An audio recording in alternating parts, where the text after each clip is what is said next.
RRB group D का exam चल रहा है। कैंडिडेट 32,438 सीट का जो वैकेंसी आया है, इसमें एकदम से मतलब कंटिन्यू भर भर के स्टूडेंट लोग एग्जाम दे रहे हैं।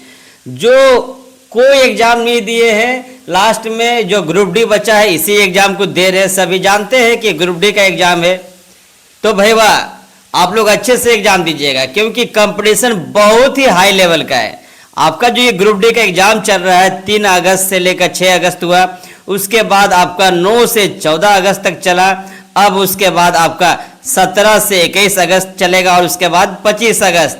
कहने के मतलब आपका कुल 16 दिन का एग्जाम चलेगा आरआरबी ग्रुप डी का। उसमें से आपका आधा दिन कंप्लीट हो गया है, बस अब कुछ दिन का एग्जाम बचा है। रही बात इसका आपका एग्जाम का क्वेश्चन कैसा आ रहा है दोस्तों, तो कैंडिडेट के फीडबैक से मालूम चला है कि क्वेश्चन बहुत ही मतलब जीके जीएस में बहुत ज्यादा पूछा जा रहा है, वो भी 6-7 महीना पीछे का लेटेस्ट आपसे पूछा नहीं जा रहा है। कहने का मतलब दोस्तों, जितना भी स्टूडेंट जो एग्जाम दिए हैं ना, वो सभी 100 में 80, 75 सब क्वेश्चन, कोई तो 100 क्वेश्चन अटेम्प्ट करके आ रहे हैं। मतलब कोई माए बाप नहीं है ग्रुप डी का, जिसको जो मन आ रहा है दबा के आंख बंद करके जय माता दी करके सभी कोई इसका आरआरबी ग्रुप डी का एग्जाम दे के आ रहा है। लेकिन जो कैंडिडेट को जॉब चाहिए उनको ऐसा नहीं करना है। जो आपको आता है वही क्वेश्चन अटेम्प्ट करना है आपको। टोटल आपका 100 क्वेश्चन रहेगा 90 मिनट्स का, और इसमें 1/3 नेगेटिव है दोस्तों। आपको नेगेटिव से बचना है, क्योंकि आपका इस बार का जो आरआरबी ग्रुप डी का एग्जाम में 32,438 सीट का वैकेंसी है, जो कि काफी है आपके सिलेक्शन के लिए। रही बात आपका आज का 11 अगस्त तक का क्या क्या एग्जाम में क्वेश्चन पूछा गया है, तो मैं उसका भी आपको इंफॉर्मेशन शेयर कर देता हूं। लेकिन उससे पहले मैं आपको जानकारी शेयर कर देता हूं कि आपका इसका जो सिलेबस है, मतलब मैथ्स में आपका 25 क्वेश्चन पूछा जा रहा है, रीजनिंग में 30, जो कि आपका रीजनिंग में 30 में आप कम से कम 26 नंबर आपको आसानी से मिल जाएगा। रीजनिंग बहुत ही इजी लेवल का 10th लेवल का ही पूछा जा रहा है। रही बात आपका जनरल साइंस में 25 नंबर का और जीए का आपका 20 नंबर। तो दोस्तों कहने का मतलब, जितने भी कैंडिडेट हैं जो एग्जाम अभी नहीं दिए हैं, आप लोग जीके जीएस अच्छे से करके जाए। उसी में ही आपका 45 नंबर का है। अगर आप 45 में 40 ले आते हैं और रीजनिंग में आप 30 में 25 ले आते हैं, तो आपका सिलेक्शन यूं ही हो जाएगा। मैथ्स में तो आपका 10 से 15 नंबर जरूर आ जाएगा, तो 100 में आपका 70 नंबर यूं ही आ जाएगा दोस्तों। और रही बात गर्ल्स के लिए, तो गर्ल्स लोगों से मेरा रिक्वेस्ट है कि आप लोग ज़्यादा नेगेटिव क्वेश्चन अटेम्प्ट नहीं करें, क्योंकि आपके लिए कट ऑफ थोड़ा कम रहेगा।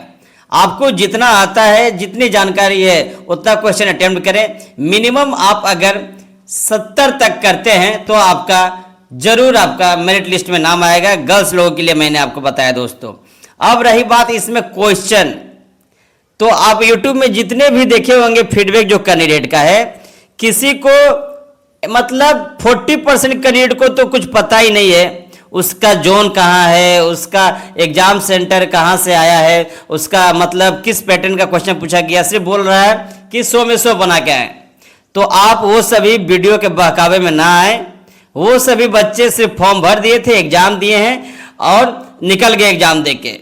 उनको सिलेक्शन से मतलब है नहीं।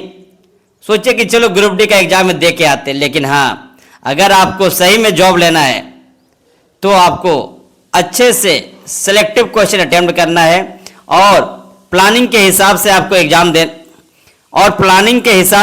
दोस्तों एग्जाम देना है। क्योंकि आपका इसमें बहुत ज़्यादा वैकेंसी है, 32,438, और गरीब लोगों के लिए सबसे ये बेस्ट है। क्योंकि ग्रुप डी का जो जॉब है ना, सब नहीं करना चाहता। बहुत कोई बीएड वाले स्टूडेंट भी गए थे एग्जाम देने के लिए, और कोई तो मतलब हद है कि बीटेक वाले भी गए हैं एग्जाम देने के लिए ग्रुप डी का। वो लोग तो एग्जाम दे देंगे लेकिन सिलेक्शन नहीं लेंगे। ये उन सभी के लिए जॉब है जिसके पास जॉब नहीं है, जो 10th लेवल का एग्जाम देकर बैठे हुए हैं, उन्हीं को जॉब मिलेगा। ये कंफर्म बात है दोस्तों। तो आपके लिए ये 32,438 सीट बहुत ज़्यादा है। आपका सबसे इजी क्वेश्चन से पूछा जा रहा है। आपको सिलेक्शन लेना है तो अच्छे से तैयारी करिए और सिस्टमेटिक ढंग से आप एग्जाम दीजिए और अच्छे से मतलब जो क्वेश्चन आता है उसको अटेम्प्ट करें। और लास्ट का जो हाफ एन आवर रहेगा आपका 90 मिनट में, तो उसी टाइम आपको जो 50-50 ऑप्शन रहेगा, लगेगा कि 2 में से 1 होगा, तो उस केस में आप उसे तुक्का मार के आए। अन्यथा सभी क्वेश्चन को यूं ही रैंडमली बना के ना आए, क्योंकि आपका हर एक नेगेटिव क्वेश्चन में आपका मार्क्स डिडक्ट होगा और आप सिलेक्शन से पीछे होते जाएंगे दोस्तों। तो कैंडिडेट, मेरा कहने का मतलब सिंपल है, जो कैंडिडेट मेहनत करेगा सिलेक्शन उसी का होगा, वही सिलेक्शन ले जाएगा। और जो तुक्का मार के जाएगा उसका किसी में सिलेक्शन नहीं होगा, चाहे आपका ग्रुप डी का ही क्यों ना हो। तो आप कहने का मतलब ग्रुप डी को आप ऐसा एरा गहरा ना समझे, इसमें कंपटीशन बहुत ज़्यादा है और इसमें आपका जो आपका 36,000 के जो आसपास वैकेंसी है ना, मतलब 80 से 90 लाख कैंडिडेट एग्जाम देंगे, इसमें भी कंफर्म है। कंपटीशन बहुत टफ है, बस उस कंपटीशन में आपको अच्छे से तैयारी करके जाना है। छटने का उसमें सिर्फ आपको अच्छे से सेलेक्टिव क्वेश्चन बनाएंगे तो आपको आसानी से मतलब सिलेक्शन हो, तो आपका आसानी से सिलेक्शन हो जाएगा। आपको जो नदी है, नदी के फ्लो में बहना है, लेकिन सोच समझ कर बहना है, क्योंकि बहुत सारे कैंडिडेट नदी में तो कूद गए हैं, जय माता दी कर कर बढ़ रहे हैं, तैर रहे हैं, कोई उसका लाइन लेंथ नहीं है। आपको इसमें एग्जाम देने के लिए अच्छे से प्लानिंग करके क्वेश्चन अटेम्प्ट करना है, फिर देखिए आपका सिलेक्शन कैसे नहीं होता है दोस्तों। तो मैंने आपको इसका एक ओवरऑल जानकारी शेयर कर दिया हूं। आप अच्छे से तैयारी करें और एग्जाम दें, और कोई भी इसके बारे में आपको जानकारी चाहिए तो आप कमेंट करें, मैं आपको कमेंट का रिस्पॉन्स कर दूंगा दोस्तों। और जितने भी मेरे चैनल पे आए हैं, आप मेरे चैनल को सब्सक्राइब कर दीजिए। सब्सक्राइब करने से क्या होता है कि जब भी आपको ग्रुप डी के बारे में कोई भी इंफॉर्मेशन मैं शेयर करूंगा तो आपको इसका नोटिफिकेशन चला जाएगा, और जिससे कि आप अपडेट रहेंगे।